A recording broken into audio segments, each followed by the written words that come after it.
Sorry. That's okay. No, thanks for letting me know. Okay, so this will be part two of the recording for Canvas. So we're going to have Mohammed and then Alessandra. Yeah, thank you. So I think I can generalize this statement, but the fact that we have to discuss about prioritizing people when it comes to the healthcare system just shows that the healthcare system in general is flawed and it's broken, and there must be something to fix that. Because like I'm from Germany, right? So I know the German healthcare system, and I'm quite certain to say that everybody is treated more or less equally. If you want some more fancier treatment, then you go the private route and you get a private insurance also backed by the government, but you're paying your own percentage onto it so you can get the certain benefits of being privately insured. But the fact is that everybody still gets the same essential healthcare benefits. And the fact that we are currently having this discussion of, oh, who do we choose? Do we choose treating the elderly people? Do we choose treating the doctors or the children? In my opinion, is pathetic, because in reality, how it should be is that this healthcare system is able to provide for everybody under one umbrella, and you shouldn't pick and choose who's going to survive and who's not. Thanks, Mohammed. By the way, Mohammed, what we're talking about here is called triage. It's what they have in wartime. When someone comes into, let's say, the medical unit, and people have been shot, and they have different things, they'll categorize. I don't know exactly how they do the prioritization, but I think if it goes between who's going to ultimately live and who's going to ultimately die, and I think the ones that will ultimately die, they don't even treat.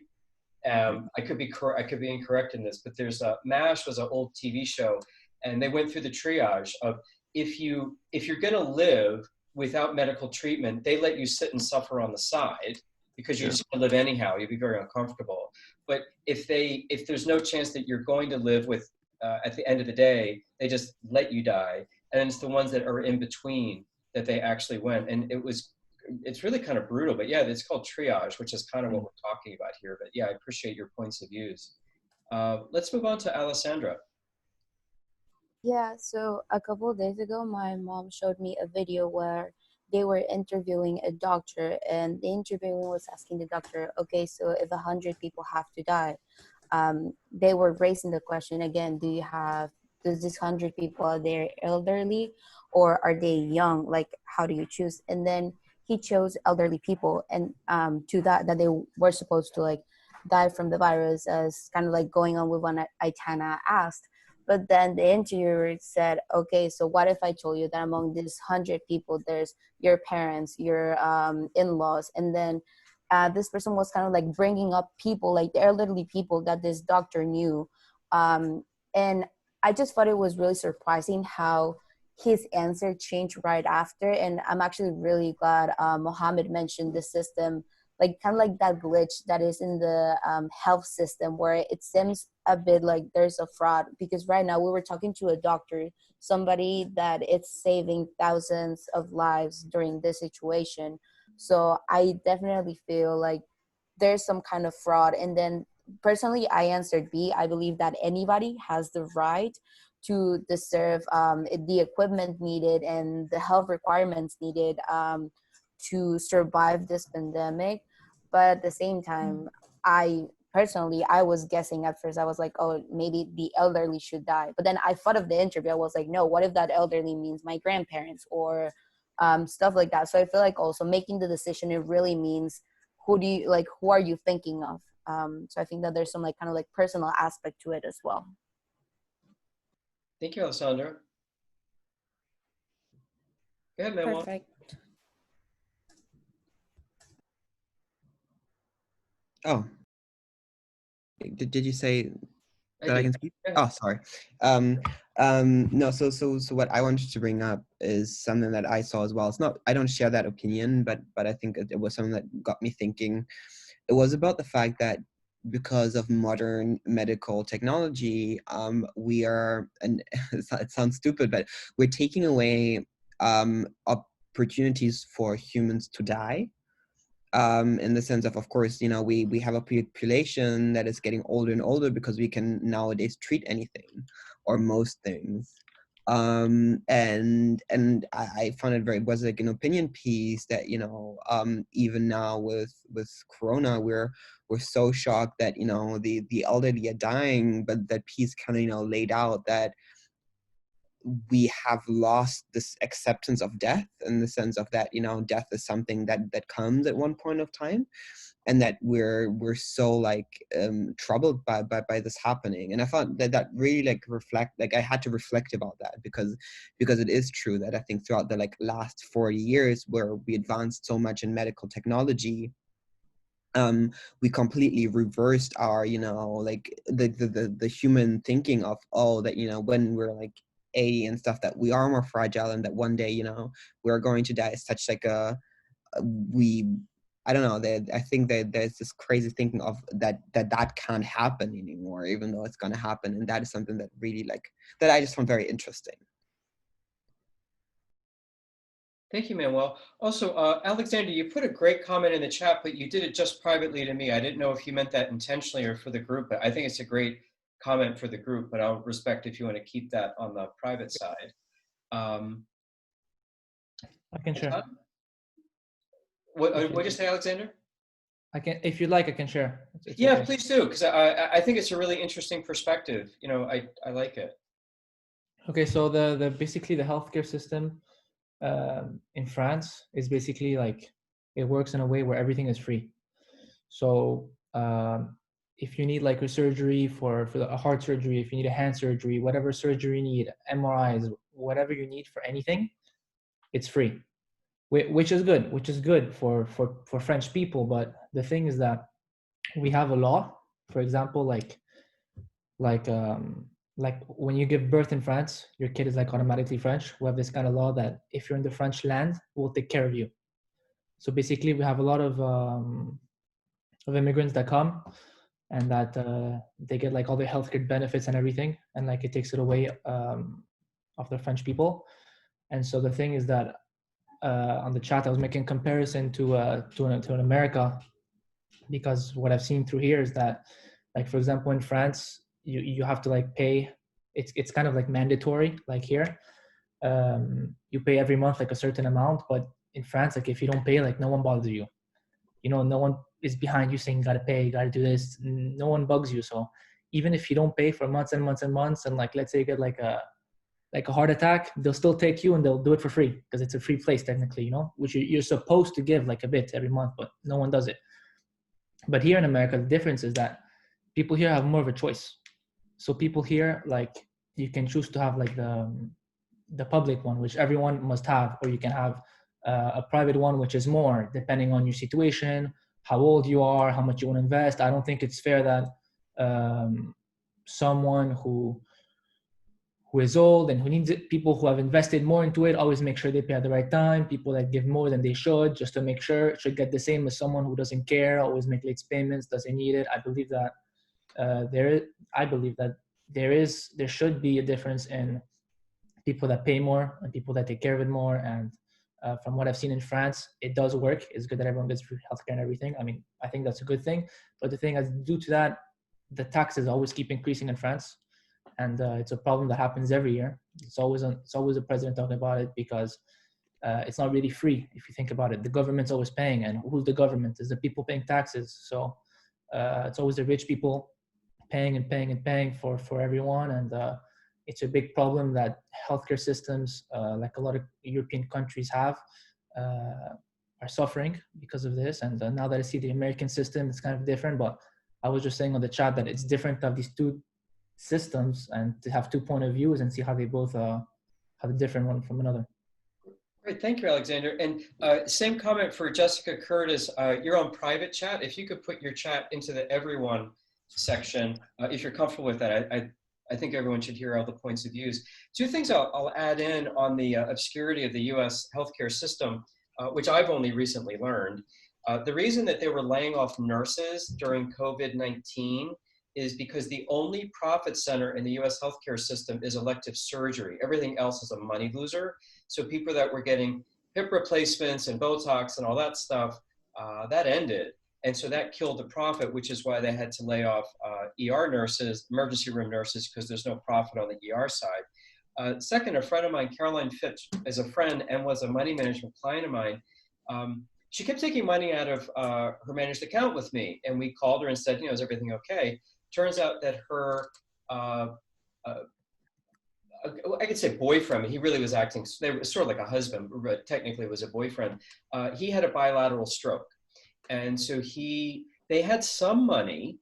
They weren't poor and they weren't rich. And they were in that large middle section, which is the second, I believe it's the second biggest reason why Americans go bankrupt. It's from medical expenses. Caroline went bankrupt. And what she had said to me later after she filed for bankruptcy is that what they should have done was basically claim to be poor, and just walk into the emergency room with no money, because they won't turn you away. So if you're rich in America, you can get the health care you need. If you're not, and you're in the middle class, your best bet is to pretend that you're poor, walk into the emergency room, and you will still get the health care that you need. Otherwise, you do run the risk of going bankrupt.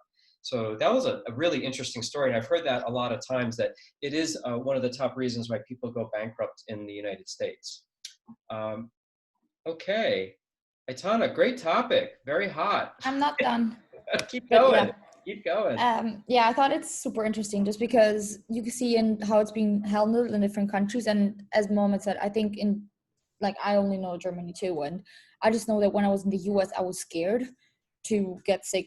I didn't want to get sick because I was just scared of I mean, with Blue Cross Blue Shield, we're well equipped, but still I feel safer at home and I know that I get timely treatment. So I think it's an interesting topic because every country handles it differently, and some prioritize one type of worker, for example, healthcare workers, and other prioritize, for example, younger people, where in Italy, over 60-year-olds couldn't get tested for a while, or they couldn't go to the hospital even if they had COVID, or even if you think someone has the disease, but they don't have a positive test, should you treat them, or should you treat someone who's having a stroke?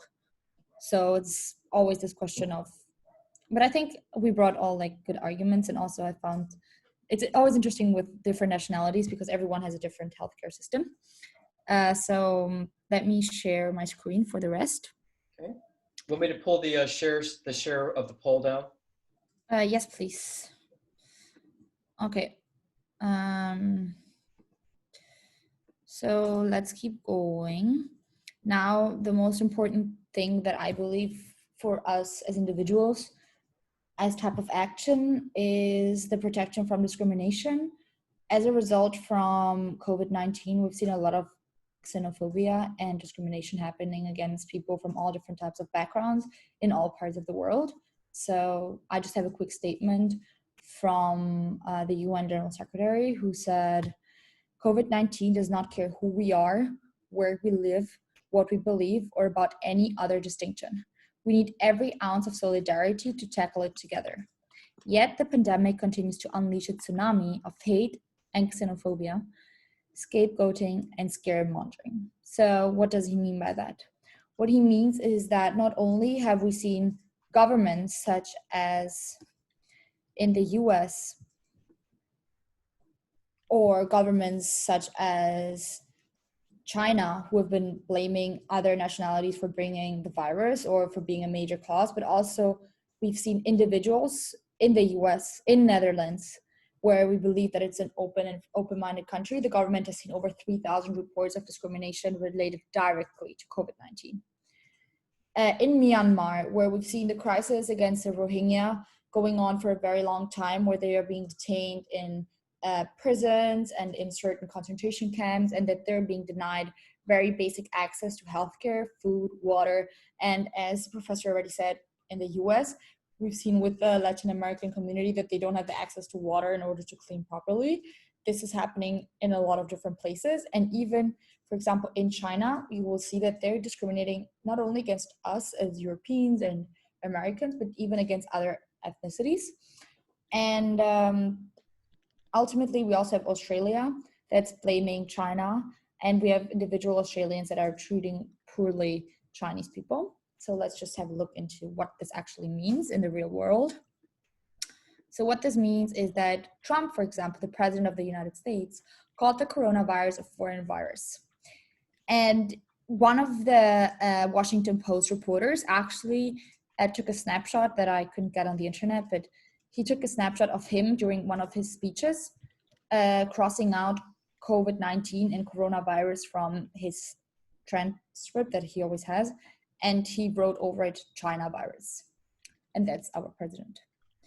So he called it that it also originated from a lab in China, and that it's just naive to believe that it's a real virus, and he believes it's a concrete attack against the US or Western world from China, calling it even worse than Pearl Harbor, which, as you all know, was kind of a really big event in the Second World War. So that's a big thing to say.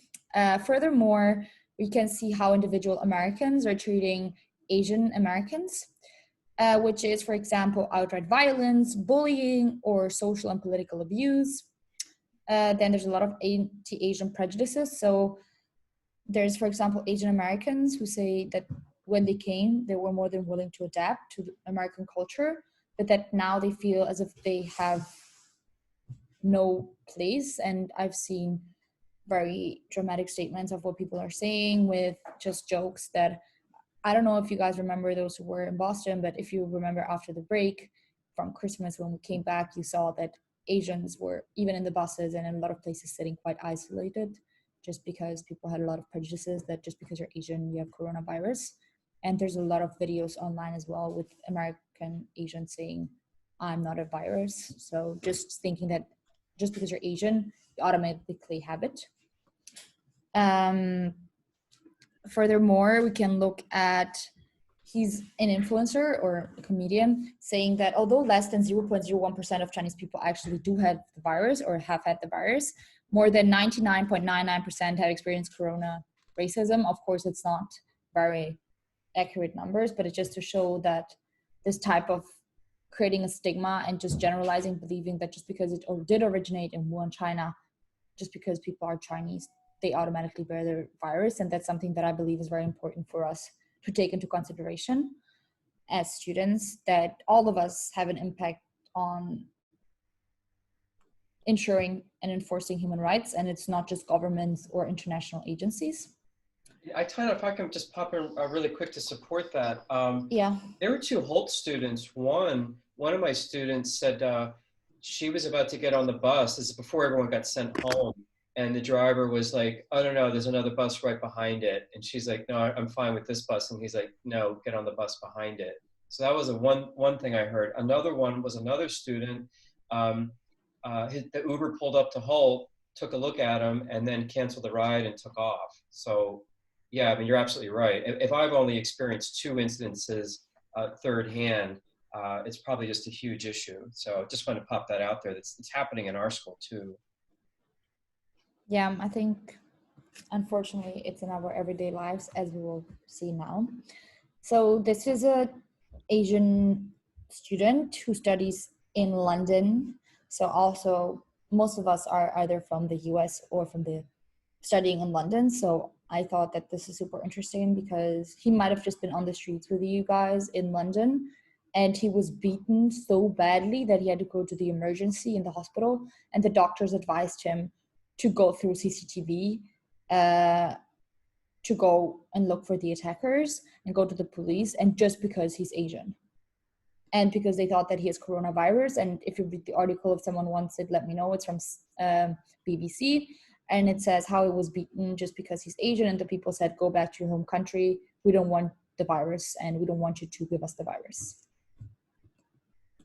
And even other people in Europe believe that it's migrants who bring the virus. So those sheltering in refugee camps or in just in different types of accommodations, they're being blamed. And also a lot of people think it's unfair for them to get access, which is again the point that we had before with should only those who actually pay a contribution get access to it, or as soon as you've been accepted as a migrant and as a legal refugee, should you get the equal access? And I'll just pop in again just to support you of course. About the blaming thing. It is a human instinct. It is what people do. And when we had the AIDS crisis, which is very similar to what's going on here, a lot of unknown, a lot of fear, they initially blamed gay people, and that held back on testing, incentives to get vaccines and all that. And it wasn't until straight heterosexual Republican women in the Republican Party started to say, I have AIDS, And this is not just a gay disease. It was Republican women that actually started the trend shift by being brave and saying, you know, I'm infected as well. And I think the first person that did it was, I think, Paul Michael Glazer's wife. He was an actor in an old TV series that was kind of famous back when I was a kid called Starsky and Hutch. And his wife got it. She was pretty prominent in the Republican Party. And at the Republican National Convention, she came out to say, you know, I'm straight and I'm married, but I have HIV. And it was from that kind of bravery, the women standing in front, that that actually got the testing and the vaccinations to really go to the front row. And she saved a lot of lives because of it. But yeah, the blame on the smaller groups was very similar. Yeah, I've actually even read that there was Muslim attack, like again, attacks against Muslims, and again, more terrorist attacks, and also against the LGBTQ community, saying that they also brought the virus, which I leave it to everyone's judgment, but yeah. As the UN General Secretary said, the virus is not discriminating, so neither should we, is my personal opinion. Let's just say a lot of people have been blaming Asians and believing that just because you're Asian, you're automatically Chinese, which happens a lot. And just because you're Chinese, you have the virus. But even Chinese are being racist and discriminating against other minorities within their country, which is, let's just look at how they're discriminating against Africans. They're forcing them to go into quarantines in certain areas, such as Guangzhou. Sorry if I don't pronounce it correctly, but there's a high number of African population, and they're being refused services. They're being forced to quarantine. They are forced to sleep on the streets. And even, so this is just headlines everywhere, all over the news. And you can see that there was a paper, this is the Human Rights Watch, where it explained how African governments, so the governments are actually calling up on China to please stop discriminating against their people. And I think this is impactful, and it shows the actual extent of this discrimination, which I wasn't aware of before doing this presentation. It's funny you mentioned that. My friend Jimmy in Chengdu, he hired me to teach his students. He runs a coding camp, and he was confined to his apartment for 2 months, him and his wife and daughter. And when they came out, I said, well, what's life like there? And he said, well, you know, I'm a white American, and he goes, they think I have the virus. And he goes, he likes to joke around. He said, you know, I love it because when people see me, they cross the street, and when I go into a restaurant, they run away. So he's like, I always get a table. So he's kind of joking around, but he's basically like, you know, they're afraid of me now, and, you know, crossing the street kind of thing. So yeah, it's not very funny. So yeah, the extent is even that they have been harassed by officials and even turned away from hospitals and restaurants. So it's again this discussion about discrimination and equal access to healthcare services. So just one last thing for you guys is the virus is not discriminating anyone. So should we be doing so? My opinion and my takeaway from this presentation that I want to take away is equality is a fundamental human right, and we all can help achieve this human right more than any other of those rights. So please, let's do it, and let's take care that we don't discriminate against anyone in this context and or in any other type of context. We've seen right now what's going on in the US or all over the world for discriminating in the US against Black people, or people of color. And we see that it's all over us. It's even with this pandemic. So let's try not to be like those students in London who just beat down the Asian student because he looked Asian and they believed he brought the virus. But let's stay open-minded, and what we learn at Hult, to not discriminate against any type of people and just judge them based on their origin.